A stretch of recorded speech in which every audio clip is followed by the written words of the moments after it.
कि अगर जन स्वराज पार्टी को लेकर लगातार लोगों के मन में यह आशंका कि अगर जन स्वराज पार्टी इस बार बिहार में चुनाव लड़ती तो आखिर किस तरह से एक बड़ा असर डाल सकती है। एक अहम सवाल था कि जन स्वराज एक नई पार्टी है, अगर ये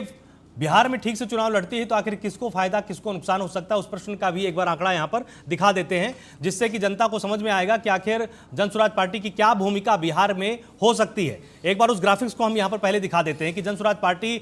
जिस तरह से एक नई पार्टी है उसका क्या असर होगा।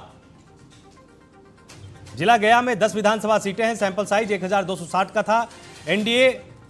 को 29% लोगों ने माना है कि इससे नुकसान हो जाएगा। महागठबंधन के नुकसान की बात 28% लोगों ने मानी है और 43% लोगों ने माना है कि हमको इस बारे में कुछ भी पता नहीं है। जिला नवादा में 5 विधानसभा सीटें, सैंपल साइज 530 का, 31% ने माना कि एनडीए को नुकसान होगा, 25% का मानना था कि महागठबंधन को नुकसान होगा और 44% ने कहा है कि अभी हम इसके बारे में साफ तौर पर कुछ भी नहीं कह सकते। जिला औरंगाबाद 6 विधानसभा सीटें, सैंपल साइज 750 का, 35% ने माना कि एनडीए को इससे नुकसान होगा, 19% ने माना महागठबंधन को नुकसान होगा और 46% ने औरंगाबाद में कहा है कि हमको इसके बारे में कुछ भी साफ तौर पर नहीं पता है। जहानाबाद में 3 विधानसभा सीटें, सैंपल साइज यहां पर 409 का, 25% ने माना कि एनडीए को नुकसान होगा, 24% ने माना महागठबंधन को नुकसान होगा और 51% ने माना है कि अभी साफ तौर पर कुछ भी नहीं कह सकते क्योंकि समीकरण स्पष्ट नहीं है। जिला अरवल केवल 2 विधानसभा सीटें, सैंपल साइज 248 का,